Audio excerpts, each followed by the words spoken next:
ರೈತರನ್ನ ಕತ್ತಲಲ್ಲಿಟ್ಟು ಬೆಳೆ ಬಾಳುವ ಜಮೀನಿನ ಮೇಲೆ ಸವಾರಿ ಮಾಡಲು ಹೊರಟಿರುವ ಕಂಪನಿಯ ವಿರುದ್ಧ ಕೃಷಿಕರೇ ತಿರುಗಿ ಬಿದ್ದ ಘಟನೆ ದಕ್ಷಿಣ ಕನ್ನಡ ಜಿಲ್ಲೆಯ ವಿಟ್ಲದಲ್ಲಿ ಮಂಗಳವಾರ ನಡೆದಿದೆ. ಸರ್ವೆ ಮಾಡದೆ, ರೈತರಿಗೆ ಮಾಹಿತಿ ನೀಡದೆ, ಮುಖಾಮುಖಿ ಸಭೆ ನಡೆಸದೆ ನಂದಿಕೂರಿನಿಂದ ಕಾಸರಗೋಡಿಗೆ ಹೋಗುವ 400 ಕೆವಿ ಹೈಟೆನ್ಷನ್ ಮಾರ್ಗವನ್ನು ಪುಣಚ ಗ್ರಾಮದ ಬೈರಿಕಟ್ಟೆಯಿಂದ ಕಾಮಗಾರಿ ಆರಂಭ ಮಾಡಲು ಯತ್ನಿಸಿದಾಗ ಪರಿಸರದ ರೈತಾಪಿ ವರ್ಗದವರು ತೀವ್ರವಾಗಿ ಪ್ರತಿಭಟನೆ ನಡೆಸಿದ್ದಾರೆ. ವಿಷಯ ತಿಳಿದು ಪುತ್ತೂರು ಮಾಜಿ ಶಾಸಕರಾದ ಸಂಜೀವ ಮಠಂದೂರು ಸ್ಥಳಕ್ಕೆ ಭೇಟಿ ನೀಡಿ ಜಿಲ್ಲಾಧಿಕಾರಿಗಳನ್ನು ಸಂಪರ್ಕಿಸಿ ತಕ್ಷಣ ಕಾಮಗಾರಿಗಳನ್ನು ನಿಲ್ಲಿಸಬೇಕು ಮತ್ತು ಈ ಭಾಗದಲ್ಲಿ ರೈತರ ಸಭೆ ಕರೆದು ಚರ್ಚಿಸಬೇಕು ಎಂದು ಒತ್ತಾಯಿಸಿದರು.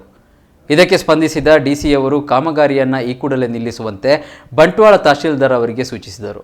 ಪ್ರತಿಭಟನಾ ವಿಚಾರವನ್ನು ತಿಳಿದು ಹಿಂದೂ ನಾಯಕ ಅರುಣ್ ಕುಮಾರ್ ಪುತ್ತಿಲ ಅವರು ಪ್ರತಿಭಟನೆ ನಡೆಸುತ್ತಿದ್ದ ಸ್ಥಳಕ್ಕೆ ಭೇಟಿ ನೀಡಿ ಮಾಹಿತಿ ಪಡೆದುಕೊಂಡರು. ಸ್ಥಳದಲ್ಲಿದ್ದ ಪ್ರತಿಭಟನಾಕಾರರ ಜೊತೆ ಮಾತನಾಡಿದ ಅವರು ಹೋರಾಟಗಾರರಿಗೆ ಮತ್ತು ಕೃಷಿಕರಿಗೆ ಧೈರ್ಯ ತುಂಬುವ ಕೆಲಸ ಮಾಡಿದರು.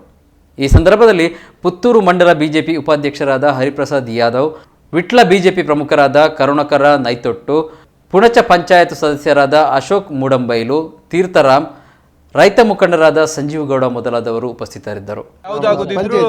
ಫೈನಲ್ ಅಥಾರಿಟಿ ಪಂಚಾಯತ್ ಇದು ನಿರ್ಣಯವಿರುವಾಗ ಅದನ್ನು ಮೀರಿ ಬರುವಂಥದ್ದು ವ್ಯವಸ್ಥೆ ಇಲ್ಲ. ಮತ್ತು ಸಾರ್ವಜನಿಕರ ವ್ಯವಸ್ಥೆಯಲ್ಲಿ ಸಾರ್ವಜನಿಕರಿಗೆ ವಿರೋಧ ಇದ್ದರೆ ಅದಕ್ಕೆ ಯಾವುದೆಲ್ಲ ದಾಖಲಾತಿಗಳು ಬೇಕು ಮತ್ತು ಯೋಜನೆ ಬಗ್ಗೆ ತಿಳಿಸದೆ ಅವರು ಮಾಡುವಂಥದ್ದು ಯಾವುದೇ ಕಾರಣಕ್ಕೂ ಕಾನೂನಿನ ವ್ಯವಸ್ಥೆಯಲ್ಲಿ ಇಲ್ಲ. ಅದಕ್ಕೋಸ್ಕರ ನಾವು ಕರೆಕ್ಟ್ ಆಗಿದ್ದರೆ ಏನು ಸಮಸ್ಯೆ ಆಗಲಿಕ್ಕಿಲ್ಲ. ಇನ್ನು 69-79 ಜನ ಇದ್ದಾರೆ, ಇದು ಒಬ್ಬೊಬ್ಬರನ್ನೇ ಇನ್ನು 5 ಲಕ್ಷ ಕೊಡ್ತೇನೆ ಸೆನ್ಸಿಗೆ ಹೇಳು ಈ ರೀತಿಯ ಇದು ಮಾಡ್ಲಿಕ್ಕೂ ಸಾಕು ಅಂತ ಒಬ್ಬರು